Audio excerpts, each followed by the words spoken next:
What's up, all my UX droids and Wikis? It's Anna, also known as That Star Wars Girl, and today I'm going to be talking about the High Republic once again, because the people that created these characters and wrote this clearly don't know much about Star Wars. Now, right off the bat, when I saw this concept art, I was like, his braid is on the wrong side. Also, why does he have a dog? Now, this is the dude named Bell. Disney has been doing this thing now on, their Star Wars channel. The link for this is in the description of the video. If you want to go watch the whole thing, I'm going to play you a clip of this because they've been doing these little animatics for characters. I have covered all of the ones that they've done so far, so when this one came out, I watched it a couple times because it's supposed to be, Jedi, Padawan, Bell, Zettifar, characters of the Star Wars High Republic. So it's supposed to be about his character, but this is 1 minute, 16-minute video, and like just a tiny portion is about him, and the rest is about the car crash in outer space, the great disaster, and how him and his master react to that. So let me play you this clip, and I will be right back. Bell Zettifar is the dependable apprentice to Jedi Master Loden Greatstorm. Determined to prove himself, Bell would follow his master anywhere, despite Greatstorm's unconventional teaching style. Bell sees the Force as a flaming light. When he focuses, that light is sometimes no brighter than embers, but other times it burns with the strength of an inferno. All right, so after watching that, we learn that Bell can see the Force through fire. Now, after seeing this, and I was like, all right, his braid is on the wrong side, he has a dog, and now he sees the Force through fire. This is a thing that they're doing now, I guess, because when they did the animatic for Avar Kriss, the bestest ever, she sees the Force through music, and my initial thought was, like, wouldn't it be so interesting if they did this with alien characters, not human characters? Because they have done animatics on alien characters, and all they said about her was like, oh, she's the bestest ever, she's like a teenager, and she just passed, and she became the youngest Jedi Knight ever, bestest ever, yes, slay queen, and they give her like a basic bitch generic ponytail. But all the human characters that they've talked about so far have some kind of special connection to the Force and see the Force in a different way. So I was like, wouldn't that be something that, would be a cool trait of an alien species, is all of the aliens of this species see the Force in that way? That's actually, I think, an interesting concept, but they don't care about that kind of stuff. They don't even care enough to get the braid on the right side. It's driving me crazy. Now, then you go over, after that, because I didn't tell you very much about him, you go over and you look at him on Wikipedia. And you look at him and he's like, all right, human male, he was found at the age of 3. His master is the Greatstorm Twi'lek dude. And, oh, he is the owner of a Carthound named Ember. Huh, that's interesting. So, yeah, or a Charhound, I should say. First off, okay, a Charhound is from WoW. That is a species in World of fucking Warcraft. So instead of, Star Wars High Republic, it should be Star Wars High Plagiarism, because that's all they've been doing recently.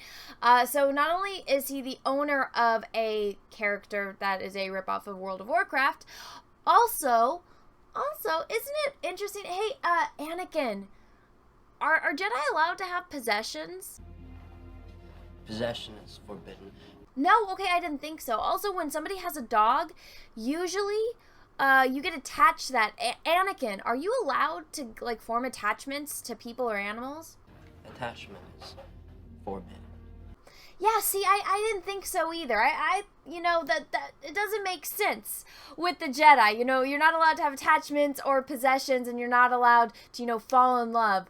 But they don't care about that, evidently. And, even with this, like, one of his redeeming characters, or one of his main characteristics, is that he has a fucking dog. And it's like, okay, everything about this character, it's just so contradictory to what the Jedi actually are. I'm fine with having an ability that makes you unique and you can see the Force in different ways and you perceive the world in different ways, because every single human on the face of the world sees, you know, reality in a different way. You know, you're not going to look at, that's why it says like a picture is worth 1,000 words. You look at a picture and everyone, I mean, you ask 100 people, they're all probably going to tell you a different answer.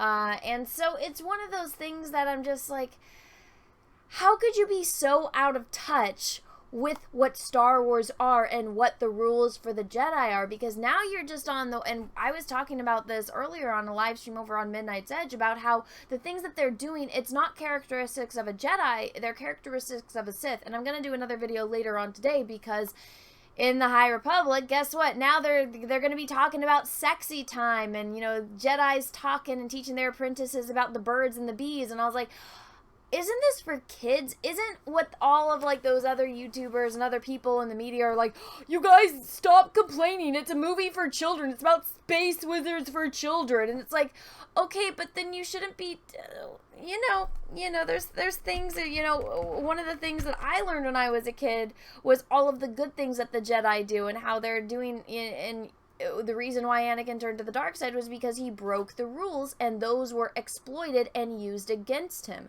That's why he turned to the dark side. He was manipulated by Palpatine because he had that attachment to Padme, because he had that love for Padme, and, you know, he was willing to break the rules. Obviously, you know, he got married and he went back to Tatooine, you know, when he had the dreams of his mother. So it's like, you guys are breaking the rules. Last time, you know, we saw that happen, we got some, you know, a Sith Lord.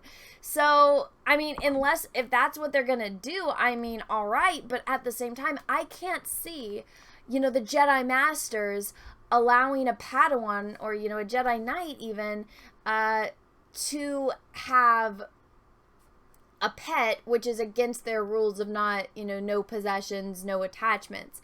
So, yeah, big red flag, but I'm not really surprised. I mean, heck, this is actually from an article where, I think it's more of a blog, but, you know, somebody else talking about it, like, what the heck, since when are Jedi allowed to have pets?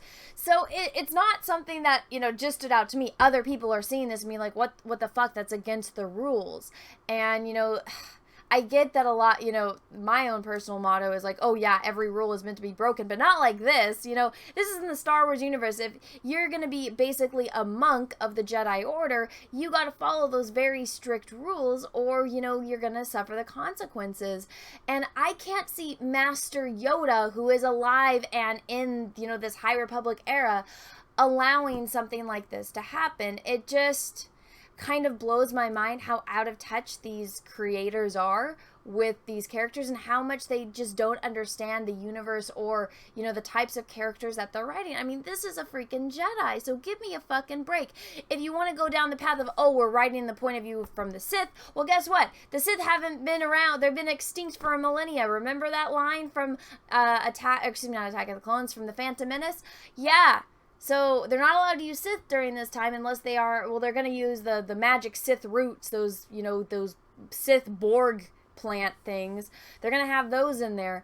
But still, it's like, come on. Just the amount of laziness and the amount of, like, just not caring about the actual rules of Star Wars. And it's one thing, if you want to write this science fiction fantasy and you want to tell these stories and you want to do basically a rip-off of Star Wars but then change things to fit your own storytelling, I mean, 50 Shades of Grey was a fan fiction of Twilight that got popular on the fan fiction website, then got made into its own, you know, movies and franchise. So that is a possibility of doing a fan fiction based on, you know, inspired by this other thing.